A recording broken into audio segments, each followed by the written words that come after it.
Hey everyone, welcome to the Week 6 edition of the RotoWire Fantasy Football Waiver Wire Show. Of course, alongside me as always, Jake Letarski. We're getting you set for the Tank Bigsby, the Jalen Wrights, the Ty Chandlers, all those favorite backup running backs that you dropped 3 weeks ago. Time to sort it all out together. We're going to figure it out as to what the waiver wire priority is for all those guys and dive on into what is going to be, I think, chaotic. Might be the best way of saying this for the waiver wire, but possibly not impactful. We'll get to all that here with the music.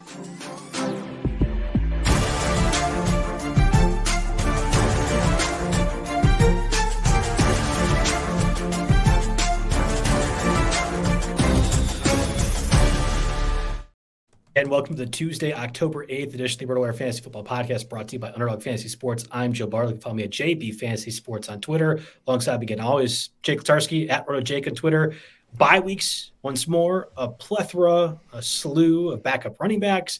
You got some interesting, deeper named receiver options. I think, Jake, it's actually a deeper waiver wire class than we've had the past 2 weeks. Yeah, there isn't necessarily these giant standout names. There are a couple of more obvious ones to lead the tier of each position here, but there are definitely a lot of options to consider. And I like our long form show because we can dive a little bit deeper into that, of course. But we want to start with our top five overall, of course, right? Yeah, and before we do so, let's get a word from our sponsors, Underdog. Of course, we're proud to partner with Underdog all season long, and Underdog is the easiest place to play fantasy sports, and it's also the fastest growing fantasy app in the industry. In addition to the popular best ball contest, Underdog also offers great DFS pickup games. You can pick whether your favorite player goes higher or lower stat line every week for a chance to win big, and you can win up to 1,000 times your money in a single night by picking between 2 and 8 players to build a pick'em entry. I think there are 4 separate boosts going right now on the Underdog app. Just go ahead and download that. Check it out. For example, you can sign up and get RWNFL for a free pick plus first-time deposit offer up to $1,000 when you sign in. Visit underdogfantasy.com or find them in the App Store. And don't forget to register with my promo code, or I guess RotoWire's, RWNFL, to claim your free pick plus first-time deposit offer up to $1,000 in bonus cash. Must be 18 plus years or older. 21 in Massachusetts, Arizona, 19 in Alabama, Nebraska, and present in the state where Underdog Fantasy operates. Terms and conditions apply. Consider whether you play. Call 1-800-GAMBLER or visit www.ncpgambling.org. Arizona 1-800-NEXT-STEP, 1-800-639-8783, or text NEXT STEP to 53342. New York, call the 24/7 HOPE line at 1-8778-HOPE-NY, or text HOPE-NY, which is 467-369. Our top 5 list, again, Jake, I think it's a deeper group, at least of the backup running back consideration of receivers too. Yeah, so it's actually a little bit top heavy in a sense of, there are some options here. But the thing is my 1 and 2, for example, this could have been 1A and 1B. I flipped on this back and forth over and over and over again, and I ended up settling on Tank Bigsby of the Jacksonville Jaguars for number 1 and Tyrone Tracy of the New York Giants for number 2. And really, I mean, what you have here is 2 essential backups that are on bad teams that are getting work because the starter is injured in some capacity. And I ended up selecting Tank Bigsby number 1 because ETN because Bigsby has been getting roles, sometimes getting the hot hand type deal.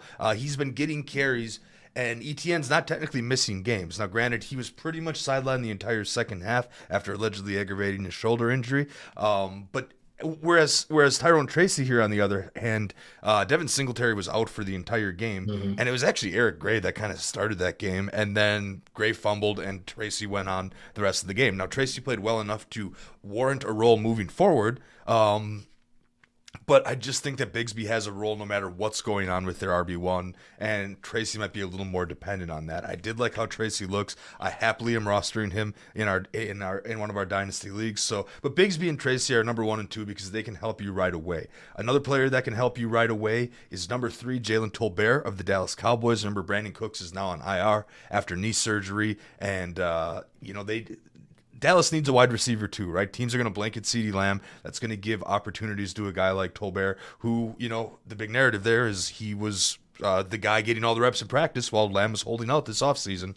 So, there you have it. It's Tolbert. Number 4, I put down Ty Chandler. Unfortunately, somebody I had to drop last week in leagues to make roster spots. But Aaron Jones left in the first quarter. Ty Chandler played the rest of the way out. Got bottled up by the Jets. Don't think too much into that. The Jets are one of the better defenses in the league here. Chandler will be the back while Aaron Jones is week to week moving forward. The reason he's down at number 4 is because of the week to week status. and the fact that he's on a bye upcoming week. So if you pick up Ty Chandler, not really a whole lot that he can do for you here this week. And number 5, I was between a certain Monday Night Football star, a very common name, and kind of another retread that we actually talked about last week. I went back to Trey Tucker, who we talked about last week, and I admitted that when we were on the show and you were selling me Trey Tucker last week, I didn't really believe the Devontae Adams stuff. It was rumblings at that point, and then naturally, an hour after our show ends, we get the official trade requests and stuff coming out here. So that's serious. And Devontae Adams, he's interesting. I actually just acquired him in a league here. I had to unload some of my Cooper Cup in a multi-team deal. But the thing with Devontae Adams, I'm interested in him. I'm interested in where he goes. He's apparently healthy from a hamstring injury and is looking to play week 6. Whether he plays for the Raiders or another team is an entirely different situation here. But assuming Devontae Adams gets his trade request granted, Trey Tucker becomes very viable rest of season. He had a bad game last week. It was a real tough matchup against what was it? Broncos. Denver? Yeah, the Bronco. Yeah, and Pat Surtain. Not that he was covered by Pat Surtain, but it's just the Denver has a good defense in general, right? They're tough against opposing wideouts. I think we see more Trey Tucker moving forward, and the ways that he's used are interesting. So I'm going to turn it over to you, Joe. I want to hear your list and where exactly we differ here. Yeah, and reminder to folks, I guess, earlier today, Robert Saleh became the first coach fired of the year 2024. My odds-on bet was Doug Peterson, and we'll get to that in a second when it comes to Jacksonville. But Robert Saleh, now out for the head coach, the defense coordinator, who was really Robert Saleh, but now the defense coordinator that's respected by the team is your head coach, not Nathaniel Hackett, which I thought was a little bit interesting, given his relationship with Aaron Rodgers. I'm surprised Rodgers didn't force that in, to be honest. I think that was made this week, of course, coming off of a bad loss overseas, but because Devontae Adams is going to be a New York Jet. I think that's going to be a foregone conclusion in my mind. So I'm assuming Devontae Adams will be traded at some point this week. I don't know if it influences my rankings more or less. I also have Tyrone Tracy. Number 1, I had picked up Tyrone Tracy in the Stake League, which is a deeper format for folks who haven't heard of before. It's a 14-team, but you can really only roster 4 people or 5 people on your bench. So 14 teams, a lot of players available. And in that instance, I picked up Tyrone Tracy last week when we knew Devin Singletary would not play. That was kind of after reported Wednesday, Thursday, Friday practice. Yeah, that was one of those after the show where we would have definitely featured Tracy last week, but just the timing of the Tuesday show, Yeah, so I got him for $12, which is a significant amount for our budget remaining, at least in week 5. And immediately from our resident Giants fan, I was offered Rashid Shaheed, and it was some other running back. Oh, Rashid Shaheed and Jerome Ford for Tyrone Tracy and DeAndre Hopkins. And I turned that down.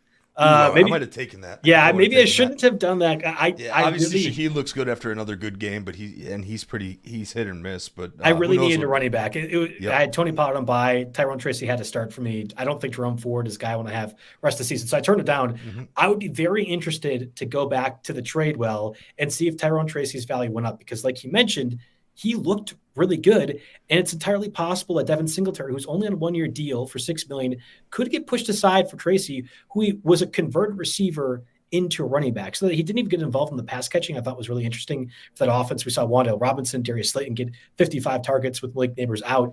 I think Tracy can get more involved in that offense. He's a guy that I think you can have rest of season that makes an impact. Along the same lines, Jalen Tolbert, and we had talked about Brandon Cooks had suffered an infection on a routine surgery. He's on injured reserve, and there's really no timetable. It could be at least a month and a half before he's even eligible to return. So the Cowboys, who can't really run the ball all that well, don't have a good defense, are going to be pass happy. Dak Prescott is probably one of my favorite quarterbacks rest of the season for that reason. And it can't just be CeeDee Lamb and Jake Ferguson. Tolbert got 8 targets. That touchdown at the end, he was gassed. Obviously, the whole offense was. But I think Tolbert is another one, kind of like Juwan Jennings, where no matter or how long Brandon Ayuk and Deebo Samuel were out, you could use Juwan Jennings every week. I think Jalen Tolbert absolutely applies and probably is a more reliable, and I hate to say this, Jake, but probably a more reliable version of Dontavian Wicks, who we were both touting quite a bit last week and had a complete dud against the Rams. Yeah, absolutely no doubt in my mind. I think I would rank Tolbert ahead of Wicks rest of season, because Tolbert has the clear path for the next bunch of weeks, whereas Wicks is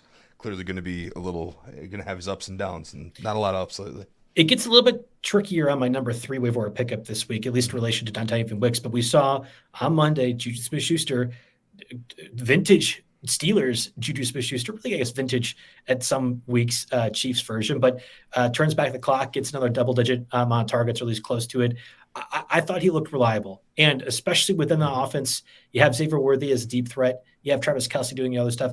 We saw Rashee Rice literally thrive in this role. It made him one of the most desirable fantasy assets this season. Smith-Schuster is not Rashee Rice. But when you're putting him into that role and you're putting him with Andy Reid and the chemistry that they have, I think Smith-Schuster is, especially in deeper formats, but even in your 12-team leagues, a guy I'm picking up. And if he's a spot play on my bye weeks, I don't mind at all. Now, my question to you, Jake, would you rather rest of the season have Dontavian Wicks, knowing Christian Watson's injury history, or Juju Smith-Schuster? Yeah, see, that's a really tough call here. And I think I'm still going to go Wicks in that situation because he's getting the volume, and hopefully he can get over the drop situations here. What did it for me? I ended up, just to recap, I put Trey Tucker on my list over Juju Smith-Schuster. Part of it is Juju has his bye next week, right? So I think a lot of you might even be able to hold off a week on picking him up because he's not going to help you this week. And then after the bye, he's at San Francisco, which is a tougher matchup, at Las Vegas, which is middle of the road matchup here. So I just, now Juju's, I looked, he's 27 years old, should theoretically be his athletic prime. Yeah. Everybody thinks of him in their head as washed because he's disappeared for the last couple of years and fallen off the fantasy radar. But clearly he showed that he can have a throwback game here. I just think that he's not going to fly under the radar anymore. This was such a weird game too because how many 3 tight end sets did Andy Reid use? They activated a 4th tight end off the practice squad. He had a unique thing, and Juju was the only one catching passes. Justin Watson was out there on the field for 57 snaps and wasn't targeted a single time. Not entirely surprising given how he's been used in the past, but yeah, exactly. Yeah, I mean that's so I guess that's a feather in the cap for Juju as well. But and then of course Rashee Rice might actually be back earlier than we thought. There's some rumblings that maybe it wasn't a torn ACL and now he just has a slight LCL sprain. And now, so who knows, given 5-6 weeks of Rashee Rice, maybe he's back and then Juju's back to irrelevance. It's interesting for me. Eventually, could Juju grow into that guy that warrants the pickup? Absolutely. I guess my list, what won over for me was more short-term payoff here. And it was really when it came down to it, it was really the bye week coming up that made me, or the bye week this upcoming week that made me, go in another direction on my list. But Juju Smith-Schuster is a very, very valid option.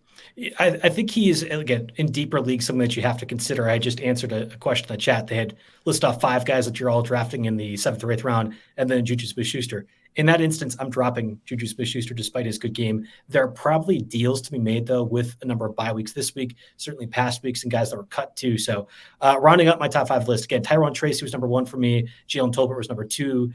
Tracy and Tolbert were on your list to varying degrees as well. Mm-hmm. Then I have Tank Bigsby 4. I feel like we talked about him a million times. In my 16 leagues that I'm in, he was available in one of them. I just don't think realistically he's an option for a lot of folks. I try to give some of the deeper leagues a bigger push when I'm doing my list. And then I'd add at the end, I had said Ty Chandler's my top 5 or Alexander Madison, who is just above our threshold at 51%. In the stake league of all people, Jake, he was dropped in our league, and that was after Friday when it was announced that he was going to be starting over Zamir White. So there are leagues. I started Madison in our There snake are league last leagues week, where so. Alexander Madison is a free agent. I wouldn't say that was the correct call, Herb, but there were things that happened. So just I would check. I mean, that's going to be one of the keys as well, too, for this week. Somebody in the chat was asking, somebody rage dropped Anthony Richardson and Kyle Pitts.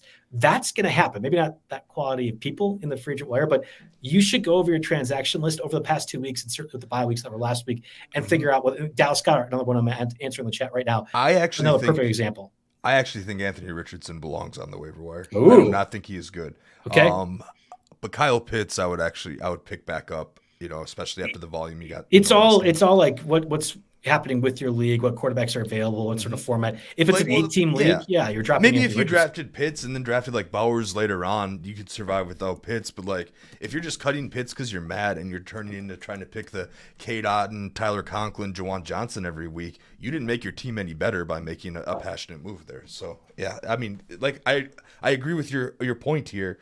Definitely check the moves to see who was. I mean, I saw someone drop Keon Coleman in a league before this week. Perfect example. And that was even a league where there was some keeper value too. So I thought I could sneak in with like a $3 bid on the afterwards, but I got beat out. Someone else was paying attention there too. So yeah, I would. There are a whole lot of things going on.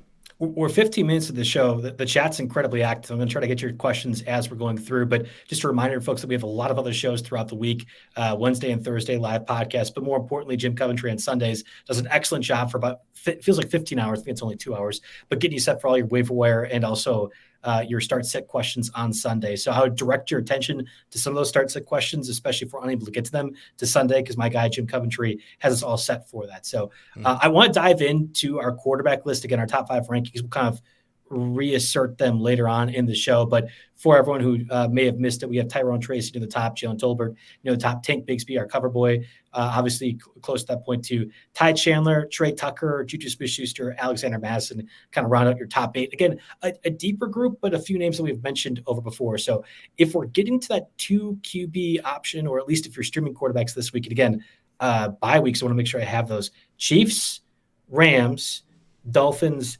Vikings. You were definitely starting Sam Darnold by the end. He wasn't very great, last week. But Matthew Stafford probably was dropped in a few places. Patrick Mahomes might be saving yourself by not having to play him this week. So at least 2 quarterbacks you probably have to consider. Yeah. For a lot of leagues, I mean, I have one Pat Mahomes league. I wasn't rostering another quarterback here. I actually put a sizable bid down on Jared Goff in that league, who somebody had dropped during his bye week.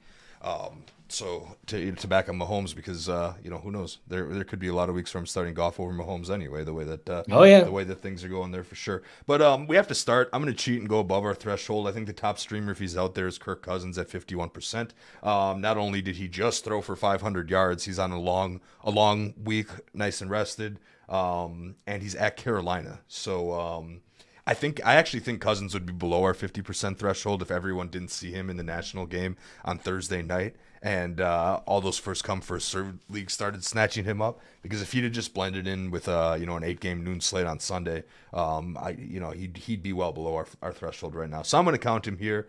Aaron Rodgers fell below 50%. I'm not really interested in him. I'm not touching Justin Herbert at 42% against Denver. That's a really, really tough matchup. I was spending this entire segment as of Monday afternoon getting excited to talk about Derek Carr as the top streaming option. He's only 33% rostered, and he's against Tampa Bay, who is one of the worst defenses just in general in the league. That's part of the reason Baker's been so good, is because he's been trying to play catch up, and Antoine Winfield's been banged up for Tampa Bay, and their other safety Whitehead left with a groin injury in that game. So who the heck knows? It could get worse.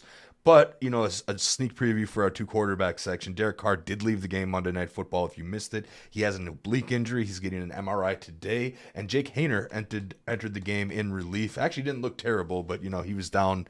He was running the 2-minute drill down 2 scores against a pretty wide open field. So, that is what it is. I don't think we can count on Carr anymore.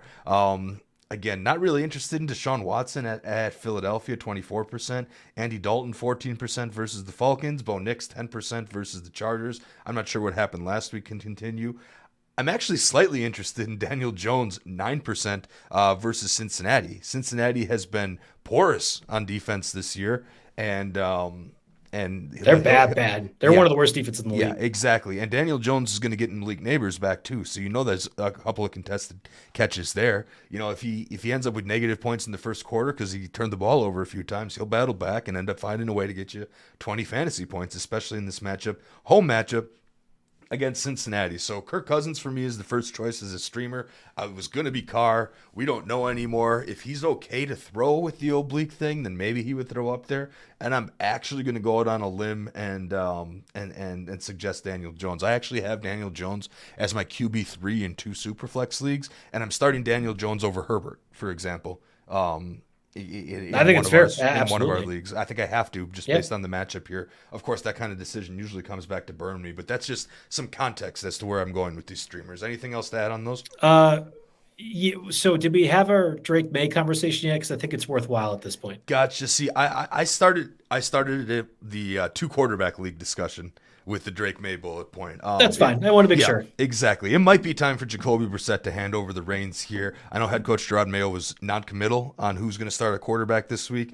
It's a matter of time here. Their bye isn't until week 14, so it's not like they can wait until a week 8 bye and then turn it over to Maye afterwards. The Drake Maye show is going to start. Now, just because Drake Maye's starting, I do not think he is somebody that in single quarterback leagues you necessarily need to be going after. This is the Patriots after all. Yeah. He is a rookie. He's a high draft pick, whatever. There's not a lot of talent on this team offensively. There's a bunch of Jags, right? Conversely, would you have said there's a lot of talent on the Commanders? And look what Jaden Daniels has done. I mean, the Commanders have Terry McLaurin at least, a top 15 receiver at least, and then some depth at running back. I mean, sure. there's going to be oh wow, Drake Maye's really good thing, and he'll throw for 200 yards and run for 35, but it's just that's how bad Brissett is. So like when I'm answering the Drake Maye question, we've had a bunch of questions in the chat, which is why I'm posing right now. Yeah, I really think that will make the level of the offense rise to not absolute bottom putrid week in and week out, but more like top 20-ish offense. And you'll be like, well, Joe, top 20 is not very good. I'm like, yeah, but that would make Demario Douglas matter. Jalen Polk will actually matter. You could maybe have Hunter Henry be more than just a random roll of the dice like other 15 tight ends. Like there's a rising tide lifting the boat scenario if Drake Maye is in there. And I really do think there's a rushing aspect. So I'm pretty convinced, and I think I've had this called now for 3 months. I'm going to be really pissed, Jake, if it doesn't happen.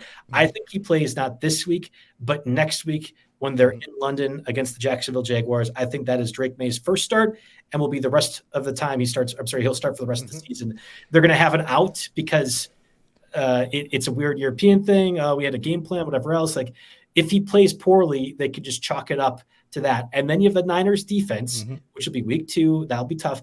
After that, though, it's just a really cushy rest of the season. So long as Drake Maye doesn't get hurt, I think this is the right call. Not this week, but next week. Sure. And that's exactly what Scott's suggesting in the chat as well here. So I guess my question to you is, let's just say, for example, they came out and said Drake Maye starting this week against the Texans. Does he rank ahead of Daniel Jones? No, not quite. No. So, yeah, if that's the case, I wouldn't put him above Kirk Cousins, obviously, either. Does he rank above Justin Herbert playing the Broncos? Yes. Yep. Ooh, yes. I'm not sure I make that call. Easily. Okay, fair. The Chargers offense just doesn't want to pass. Herbert is beyond banged up, even with the bye week. And Patrick Surtain is one of the best cornerbacks in the league. The Broncos defense is easily one of the best in the league. No doubter in my mind. I would rather you're not in that scenario, but I would much rather play Drake Maye in that scenario. Okay, good. So we gave a handful of scenarios there in which he can be startable right off the bat. If it's in a 2-quarterback league, though, I think the point that you definitely want to make is the point you want to make, though, in the 2-quarterback leagues, go get him now, right before a couple weeks when he starts, because he'll be out there now, and you'll pay less. Yeah, exactly. Can we do the Anthony Richardson thing real quick? Because you gave me a bit of a hot take. So I had asked the questions on the chat. Somebody had rage dropped Anthony Richardson, Kyle Pitts, DeAndre Hopkins. Hopkins is not a conversation in my mind. He should be dropped in most formats. Pitts and Richardson are different. I had said I think you do pick up Richardson. It's a 12-team league, 100 fab. If the person had 100 fab right now, what would you put on Anthony Richardson? Let's just say they're starting a Baker Mayfield or Sam Darnold. Darnold's on bye, but like that level of quarterback. If you're starting Baker Mayfield or Sam Darnold, why would you ever start Anthony Richardson? What if the pumpkin eventually turns back into a pumpkin? That would be my. I don't think Anthony Richardson can throw the football. Okay. I really don't. I mean, I would almost rather have Cousins, Carr, Herbert. I'm taking Richardson over Carr and Herbert for sure. Okay, so all right, I'll tell you what. I'll come back to earth here. I'll relent a little bit, and I'll say go ahead and throw $6 on him, and hope that he turns back into something, because then you don't feel so bad if you have to cut him in 2 weeks, because he hasn't, and it hasn't showed signs of looking any better. Pitts is actually the guy that I would. I'm not really interested in Hopkins in that offense with that quarterback play, whether it's Levis or Rudolph. Pitts is the guy that I would throw maybe 18 on, just because of the I'm going higher. I'm going like a 32, 31 on Pitts. I don't think you could put that genie back in the bottle. Cousins is not throwing 500 yards every other week. I understand that. And the Buccaneers defense is also really, really bad. But that 8-yard out where Pitts just runs, turns, catches it, runs upfield for another 5, that's such an easy offense. It's been there for 2 years. I'm not quite sure why they couldn't have just done it. But like if you're Cousins and your offensive coordinator for the Falcons, you're like, man, it was really easy to move the ball up and down the field the whole game. Why can't we just keep doing this? The answer is you can. It's there. Just do it. Kyle Pitts is one of the more athletic tight ends in the league. You can do the 8-yard out. So I'm going higher. I think Pitts rest of season is like a tight end 8 or 9 where you're drafting him. But the person who rage dropped him, probably rightfully so, given how he performed after the 0-target game, it's been inconsistent. I just don't know how you put that one back. So I'm more in on Pitts for sure among those tight ends. Okay, cool. So let me just run through the two quarterbacks. We talked about Drake Maye. Aiden O'Connell took over for Gardner Minshew in the third quarter of Week 5's loss. I'm not recommending picking up and starting Aiden O'Connell, but you can probably drop Minshew if you were holding out any hope for him. Joe Flacco did play this week. Turned the ball over a couple times, but actually put together a pretty good fantasy outing. But then, of course, Anthony Richardson's getting healthier. Boo-hoo for all my Pittman shares and your Pittman share now. Yes. So we got that going. Like I just alluded to, Derek Carr left the Monday Night Football game with an oblique injury. Jake Haener is the backup here. We might get another look at Mason Rudolph of the Titans this week. Will Levis still has a shoulder injury and did not practice yesterday. I haven't seen his status for today yet. So a lot of two quarterback backup fishbowl type things floating around for sure. Hey, we got to pay the bills a little bit, so let's get a word from our sponsor, Circa Sports. It's football season, and the best place to catch the games is at Circa Resort and Casino in downtown Las Vegas. Of course, it's featuring the best pool in history, the Stadium Swim. It's got 3 levels, 6 pools, and a 143-foot diagonal screen, whether it's Thursday, Saturday, Sunday, or Monday. Jake, I think there's now 77 straight days of some sort of collegiate or professional football taking place. So let's just throw Monday, Tuesday, Wednesday, Thursday, Friday, Saturday, Sunday, all in there, no matter the size of your group. Stadium Swim is the place for you. And from the owner's suites or cabanas to day beds to stadium booths, there are seating choices for everyone. And the best part, Stadium Swim is open 365 days a year. It's the temperature controlled pools and a great place to catch all the games, postseason baseball, for example. If you are not our Brewers, you can be watching that too. Stadium Swim, located at Circa Resort and Casino in downtown Las Vegas. Book today at circalasvegas.com. Let's also get a word from our sponsors, Blue Wire. Okay, we're back and talking the running back position now. And a lot of these guys have made our top 5 lists. So just to reiterate, Tyrone Tracy was either 1 or 2 for Jake or myself. Tank Bigsby also in that list, although I have Bigsby picked up everywhere. And then Ty Chandler also stuck onto your list, but worth pointing out for Ty Chandler, Vikings are in a bye, so what the status of Aaron Jones is kind of complicated. Exactly. I want to spit back out a couple of the extra notes that I had for those that missed those that missed it at the beginning. All right, so Tyrone Tracy once again 18 carries for 129 yards, taking over for an injured Devin Singletary last week. Again, that lineup or that announcement came late, or he would have definitely been featured on our show last week. A lot more upside than Eric Gray, who oddly kind of started that game. They split snaps 50-50 in the first quarter, and then Eric Gray fumbles, and then after that, after the first quarter, Tyrone Tracy took 2/3 of the snaps and 17 of 19 running back opportunities the rest of the way. I think it's very clear who the RB2 is, and even if Singletary comes back at less than 100%, I think Tracy has rightfully earned a spot here in that offense. And of course, like we mentioned with Daniel Jones above, they got the Bengals next week, who are the 22nd best team at defending running backs in half PPR formats here. So there's a lot to like there. Back to Tank Bigsby real quick.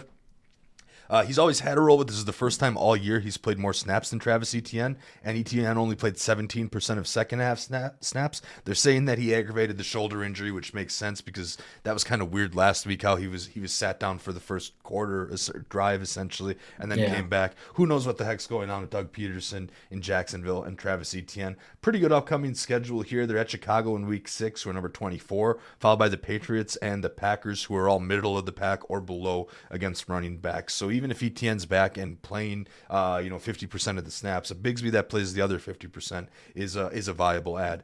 Ty Chandler, like I mentioned, suffered the hip injury. He's week to week. And Ty Chandler, after the first quarter, played 83% of snaps the rest of the way out here. Next up, they just have a bye, and then they're versus Detroit and at the Rams. So pretty reasonable schedule there. If Trey Sermon was not picked up yet, too, where would Trey Sermon rank among the Tank Bigsby's and Tyrone Tracy's of the world? I would say above Ty Chandler, but I didn't even look at that. Like, who do the Colts have this week? And again, I'm sorry, I'll let you look away. He's 51%, and I'm mentioning this because they're JT, at Tennessee. Yeah, okay. High ankle sprain, but mid-high ankle sprain, whatever this. I assume he's not going to play this week. Yeah, we kind of called that last week, though, right? We're like, a mild high ankle sprain. What in the hell does that actually mean, right? This. Sit him down. So so Trey Sermon would be right up there. I had overlooked him. I thought we covered that at length last week. He's also up to 51% rostered. It's really too early to tell. We want to see the injury report with these other guys' starters. basically. You could easily make a case that Trey Sermon would be number one if you're looking at just week 6, but rest of season Sermon I think falls well below these guys because Jonathan Taylor will be back. Yeah, and I think Tracy might be legit. Again, converted receiver to running back. He really wasn't involved in the pass catching aspect of that Giants offense. And if you're the Giants, maybe you continue losing. We'll have to see. They've won more games than I would have thought. We were talking about over-unders at the beginning of the year. The Giants have performed better than I would have assumed. I think Tracy is a part of their future, or at minimum, you want to see if he is. And the 1 year, $6 million guy in Devin Singletary probably is not. So Tracy is something that's far more valuable to me. Doug Peterson, if you were to get fired, does the Bigsby thing or ETN thing change? Or given how bad the Jacksonville Jaguars are, does ETN get traded to the Cowboys or something like that, like a midseason deal? Then Bigsby becomes automatic start. So we're getting so speculative. Well, no, I'm putting it into your brain, Jake, because this is the stuff that we're going to have to answer in a week or two, because trade deadline is approaching, and the Jags are out of contention despite their big win over the Colts this week. So something to think about with these running backs. To reiterate, Sermon could be right at the top of this list for week 6 and week 6 only, but the rest of these guys, or at least Tracy and Bigsby, way more upside rest of season. We had not been able to get to the Tyrone Tracy part of things in the last show because we didn't have the news on Devin Singletary. We also didn't get the news that Antonio Gibson would start for the Patriots. Now, I'll give credit to my guy, Mario Puig. We call ourselves, or at least myself, a disciple of Mario Puig on the show. I do the Friday Sirius XM show with him. He had said that it's going to be a start in name and name only. Sure enough, Antonio Gibson started, and then Ramondre Stevenson got literally every other carry series, right? And then Ramondre scored, I think, on the next drive. Yes, it was early in the game. I remember seeing him get in the end zone on red. I was watching Red Zone at that point and thinking, wait a minute, wasn't he benched up? Guess it didn't matter. But Gibson actually ended up with more snaps in the game, so that's why I left him on the sheet here. He is worth mentioning. But I think he's just a little bit below the Bigsby line of where Bigsby could be the starter rest of season if something goes right or wrong or whatever else, or Bigsby certainly is involved. Gibson has a role, but I kind of think of him like Austin Eckler to Brian Robinson, where I just don't think there's going to be a full-fledged, full workload from Gibson. I mean, if you have to have a Patriots running back, it's Ramondre. I'm just saying Gibson has some PPR floor here because, yes, he did technically play more snaps than Ramondre. And a lot of his snaps, I forget the exact stat. I should have wrote it down from Jerry's article, but he was playing most of the third downs when they were in comeback mode. Guess what? The Patriots are going to be in comeback mode all the freaking time, right? So, so Gibson's got PPR upside there. If it's just a standard league, you don't want the PPR back on one of the worst, if not possibly the worst offense in the league. But upcoming schedule looks okay. They're versus Houston, that's tough. Then at Jacksonville, but then versus the Jets. So like you have, I don't think you could pick up and start Gibson next week. Maybe you hold him for the matchup against the Jags if your other guys are on bye. But yeah, it's clear why he's kind of a tier below these guys. And then I had mentioned it before. I know that he's kind of on the quick hit list, but let's start with him. There's a lot of Jalen Wright optimism. Devon Achane had left the game, the loss against the Patriots. The win against the Patriots with a concussion. Dolphins at a bye week. You have Mostert coming back. Somebody's asking in the chat, what do you do with Mostert? He's a cut in my mind. I think Jalen Wright is as good, if not better, than Devon Achane. I've been saying it all year round. I have looked dumb saying it for almost all year round, but Wright did look pretty good in replace of Achane in that win. Mm-hmm. For Wright, literally a lot of things have to go right. They do. For somehow Achane would have to miss because they're going into the bye this week, right? So that's one reason I downgraded him kind of a tier below in the waiver wire pickups. And then Achane and Mostert could very well be back. So for after the bye week, so for things to go right for Wright, you literally need somehow Achane's concussion to be a 2-week absence, somehow Mostert to still be out, and then also probably Tua to come back, right? Because I don't think you want any running back on this offense, whether it's Huntley, Thompson, what have you here. So like I said, so many things actually need to fall into play for Wright to be a viable pickup. Maybe long-term, rest of season, if you don't need a starter this week and are fortunate enough to have a bench spot where you can hold, wait and see, find out, then sure, go ahead and grab him here. So maybe he's the top of these quick hitter lists that I've assembled, but wrong, because that's Blake Corum, who you were dunking on me for weeks and weeks and weeks, and of course looks good against our Packers. And I'm all the way back in, Jake. You're all the way back in? I'm taking Blake Corum everywhere I can, and he was dropped everywhere, basically. So basically all I wrote was that Blake Corum showed signs of life. He had 11 offensive snaps. He took the backup running back work that Ronnie Rivers was getting. which they've kind of alternated back and forth. That happened once earlier in the year where Corum had a couple of carries, and then he kind of went back to special teams. I'm not super excited yet. Like I said, I've emptied my entire portfolio of Blake Corum, and I'm not rushing to get him back. He'll be an afterthought on waivers this week. If I have an obvious cut or an IR guy or something and I see him still out there, I'll grab him just for the heck of it because of what he could possibly grow into, but I'm not making him a priority ad just yet. Maybe he'll be more expensive next week or the week after. Obviously, if something happens to Kyren Williams, he'll be possibly the top ad for a week, but I'm not ready to jump back all in yet. I just go back to if Kyren Williams were to get injured, of course it won't happen because that would make my Blake Corum call correct, and that would never mean good things for me. But if Kyren Williams were to get injured, Blake Corum, maybe I'm wrong in this, Jake, but I think Blake Corum would be the dump all of your fab, whatever it is, bid that you possibly could have on him.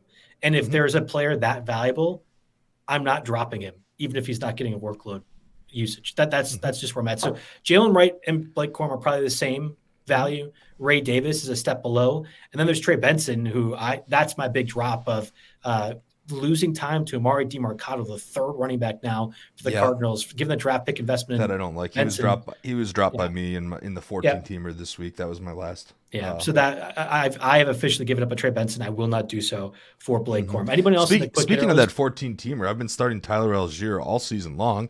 Thanks to some me preemptively drafting Chubb and then punting RB2 and going Pacheco. But anyway, I've been starting Tyler Algier all season long. Every week since week 2, he's at 9 touches or more per game.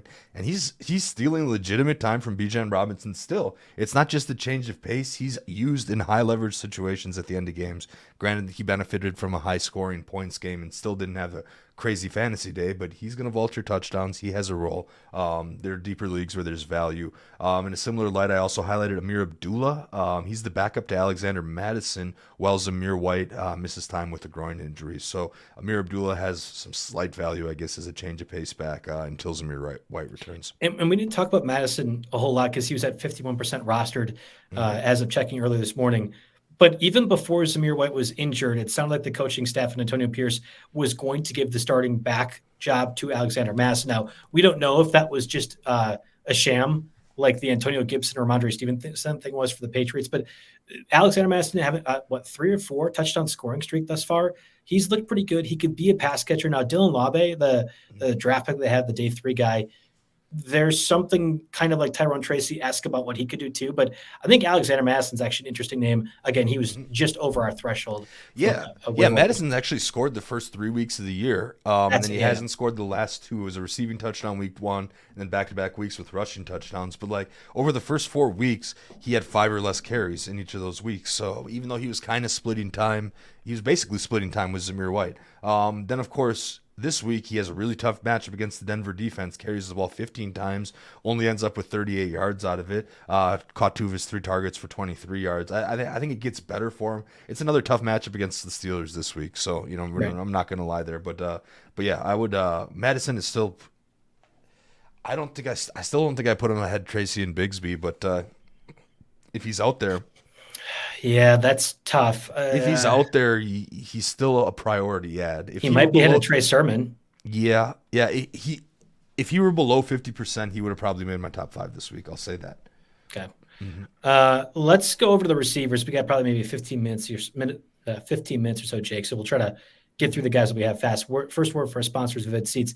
NFL football is back. You can gear up for the gridiron with Vivid Seats and score tickets to the biggest games of the year. Every touchdown, every tackle, every eye-popping play of your favorite team, live and in person. And with Vivid Seats, you get the rewards and you earn perks with every single purchase. Each ticket you buy gets you close to your reward. Just buy 10 tickets, then cash in your credit towards your 11th ticket purchase. It's that easy. Plus, Vivid Seats is offering you $20 off your first $200 ticket purchase with promo code ROTOWIRE. That's code RotoWire, ROTOWIRE. From the upper deck to the front row, Vivid Seats has great tickets for all the 2024 games that matter to you. Just visit vividseats.com or download the app today. Vivid Seats, experience it live. All right, We had talked about our top 5 list again.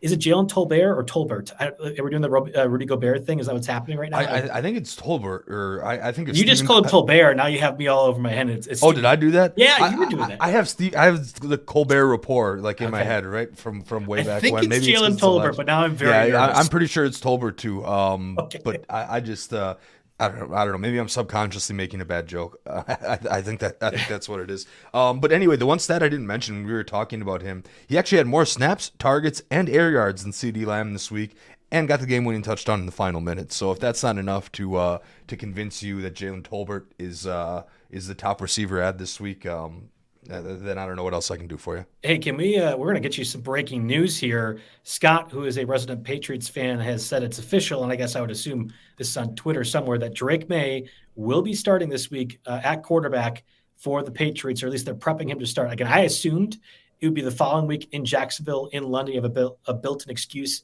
if he struggles somewhat. I'm while you're looking, Jake, I'm going to bring this up because it's in context for the receiver. Somebody in the chat had asked if and when Drake Maye were to start. What?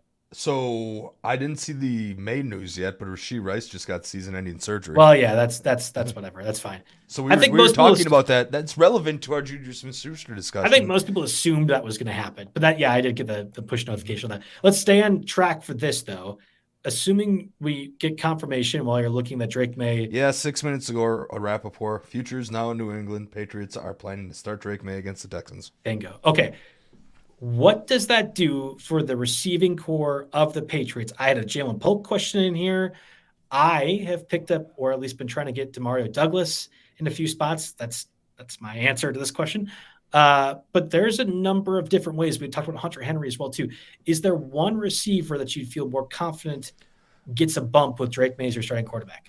I think it's valid now to use a bench spot on either Jalen Polk or Demario Douglas. I think either of those two are fine. Do I have a real preference? I think if it's PPR, I'd look for Demario Douglas because of he does get a lot of volume, a lot of targets, a lot of short passes, and Polk maybe is more. I got to be honest. I don't know a crazy bunch about Polk, but maybe some more big play upside. I would think.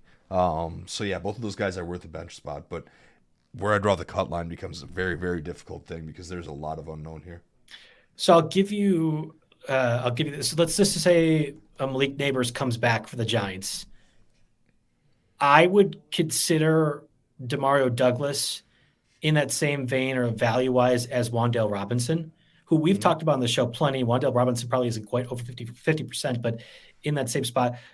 Demario Douglas has a rapport with Drake Maye. That was evident in camp. There were instances where Drake Maye did not look good, and they coincided with Demario Douglas not being on the practice field. I bet you Scott, who's the resident fan here of the Patriots, would be able to confirm that. I think Demario Douglas, who is right now like a top 40 receiver in full point PPR, would be more like a top 35, top 30. Like think 7 targets, 45 yards type of deal. And I think that's a lot of value in full point PPR if you're saying he's going to get you 10 points every week. That's the biggest gainer of the offense. I'm not convinced Jalen Polk is that talented to do that. Like, is he any different than like a better Will Fuller? Will Fuller isn't like a fantasy asset in my mind, at least. Polk played 100% of the snaps and led the team with Pop Douglas had 9 targets. Polk had 6 targets. Polk only had 1 that's not catch. Will Fuller. Yeah. I'm trying to think of like a good comp for that. I can't. You're right. See, this is tough because we're on the spot, and I feel very confident saying Demario Douglas is my answer, but maybe I'm discounting Jalen Polk a little bit too much. Really, what this does for me is it puts Polk and Douglas above the rosterable line when previously they were probably below that line for me. I had no interest in them. Now I have a tiny bit of interest just to see how it plays out. Okay, yeah, and Scott was confirming that Demario Douglas was the guy that was used in the preseason. I would rather have Juju Smith-Schuster over Demario Douglas. Juju Smith-Schuster made my top 5 list, but sure, like Michael Wilson for the Cardinals, now he's going to tear apart our Packers this week. But a guy like Darius Slayton, I would much rather have Demario Douglas over Darius Slayton. And I think Darius Slayton actually is worth a pickup. I have a few bids in our NFFC league for Darius Slayton because I think he gets traded to the Chiefs or somebody like that. There's a value for a good wide receiver 4 out there in the NFL. Jordan Whittington, he's in a bye this week for the Rams. Yep. Cooper Kupp and Nakua could be returning over the next couple of weeks. I would rather have Demario Douglas over a Jordan Whittington. So that's one of those that's not over Tolbert, not over Juju Smith-Schuster, But Demario Douglas becomes, I think, close to our top 5 level now with the breaking news that Drake Maye will be your starting quarterback for the Patriots moving forward. Yeah, some other quick hitters here while we're at it and moving along. Here I threw Alec Pierce and Josh Downs on the list. Pierce is more of the big play touchdown guy. Downs is more of the volume guy. Both are reluctant streams as long as Flacco is playing. That goes out the window when Richardson is back, in my opinion. You mentioned Slayton I had on the list. Ray McLeod, PPR floor. And he played 99% of the snaps. He's had 5 or more targets in 5 to 6 weeks, 7+ targets in 3 weeks, and of course coming off a season high 9 targets on Thursday Night Football. And that's a wrap. Yeah, I was going to talk about Whittington, going to talk about Demario Douglas a little bit before this show. Obviously, Pop Douglas is rising up the list here at this point with the Drake Maye news, but it's mostly because of the unknown. I mean, it could go just as good of a chance to go poorly as it does going well, but at least there's interest in here in somebody that I would consider rostering if I had a free spot. I'm going to circle back to one of the questions we have in the chat, but can you give the run through in the tight end position, which if Tucker Kraft isn't available, I think once again is pretty slim pickings. Yeah, so it's I look at TJ Hawkinson, right? He's practicing again and he's only 68% rostered. I know people in some bad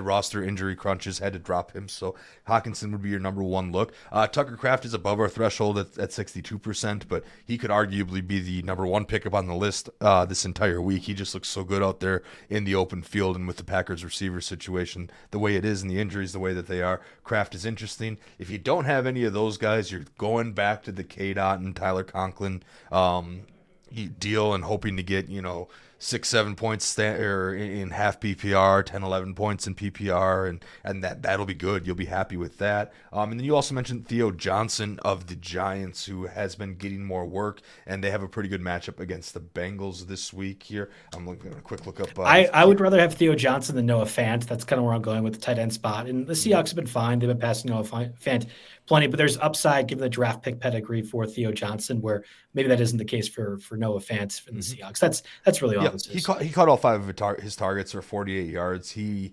led the snap share among tight ends. Dominated. They actually use a lot of 3 wide receiver sets, the Giants do. They're not quite as heavy on the 2 tight ends that a lot of the other teams are going, but still 77% of the snaps here. So Theo Johnson is your deep flyer if you're interested. All right, asking the resident Packer fan, well, it's both of us, but I'll turn to you, Jake. Would you drop Kyle Pitts for Tucker Kraft rest of season?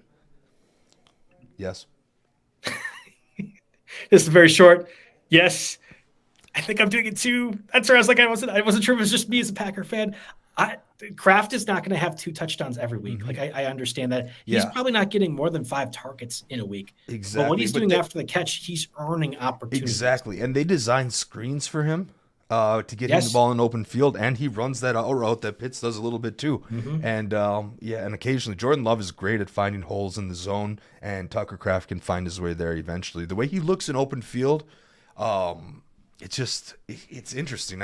I could see a Bob Tonyan like season coming out of him, which was different uses. Like Tonyan got a lot of seam shots and deep throws, and I'm just thinking numbers wise, where a tight end kind of comes out of nowhere, emerges, and then there's a flash in the pan for a while, and then goes away. I'm just like, I do have one Kyle Pitts share this year, so it's not like I'm thinking about this completely in the abstract. I'm thinking, would I actually do that? And unfortunately, in these Wisconsin leagues, this happens to be the vintage restaurant one. Kraft is well scooped up already, so I can actually make that move. But I think I would if I had the chance. You can put it on board. I think I'd take. I want to roster Tucker Kraft before Kyle Pitts, and it's not even I think Kyle Pitts is bad, and I don't think it's Packer fandom, although maybe it is. I just feel more confident the Packers will scheme 3 or 4 looks a game to Tucker Kraft, and I don't feel that way, even though they should. The Falcons definitely should for Kyle Pitts. That's where my concern lies. Give me the streaming defenses, because I have upset a few folks in the chat about my Will Fuller slander, and I need to apologize vigorously about that. I didn't even want to go there. I knew someone was good. No, I'm just kidding. Eagles 36%. They're coming off a bye, so a lot of people dropped them. They are versus Cleveland. I was joking with my brother this week. Every single time they cut to Cleveland on red zone, it was Deshaun Watson getting his ass hammered. Just like eating dirt into the ground every single time. I think the Browns' offense is not great, and the Eagles off a bye will be ready to roll here. Now, I had the Texans at 42% on this list. They're on the road at New England. I bumped them down a little bit, knowing that Drake Maye is going to be the starter, because he might actually be able to make something happen or happen compared to, or I guess make something happy too if you're a Patriots fan, but make something happen compared to Brissett, who is pretty much hapless here. Then what else do we have here? I got the Chargers at 14% at Denver. Now apparently Denver showed us last week that they can actually score some points. So maybe that's not the best, but I'll take the Chargers, just the fact that they're coming off a bye and will be ready to get in the face of Bo Nix here. But I'm actually looking at the Eagles first, since they're the only home team of this bunch, and they get the Browns.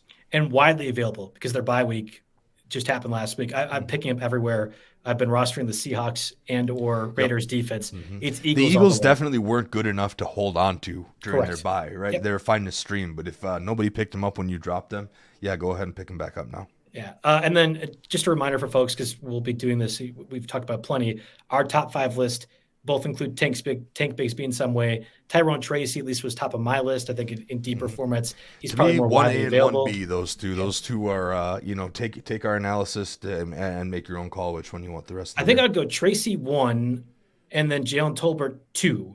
Again, because I'm assuming both those guys are more available than Tank Bigsby is. And That's then right. I would throw in Juju Smith-Schuster. And now with this news, again, that Drake Maye is your starting quarterback for the Patriots moving forward, I'm putting Demario Douglas in my top 5 list. I feel very strong that he's the one that benefits the most in a full-point PPR format. But you can throw your other backup running backs along that group, the Alexander Madison, Ty Chandlers. If for whatever the reason you had anybody else like that available to pick up, that's the call. But I think Demario Douglas does make my top 5 list moving forward. Any other final words before we sign off here, Jake? Nope. Okay. Just want to make sure I was talking a lot. Yep. I don't want to you're done, Jake. I'm not used to getting past 2 at the end. I feel like I should have something intelligent to say. But no, I think we nailed it. Fast forward to the beginning of the show. If you want our top 5, we dive in on that. And yeah, breaking news: Rashee Rice out for the year. Drake Maye starting this week, so that changes some things as well. Yeah. All right. That is for us on this edition of the RotoWire Fantasy Football Podcast. Again, thanks everyone for listening. Love the live audience interaction. This is probably one of our bigger audience groups now over the past couple weeks. So thank you guys for participating. Back again this time next week, getting you set for all your waiver wire pickups.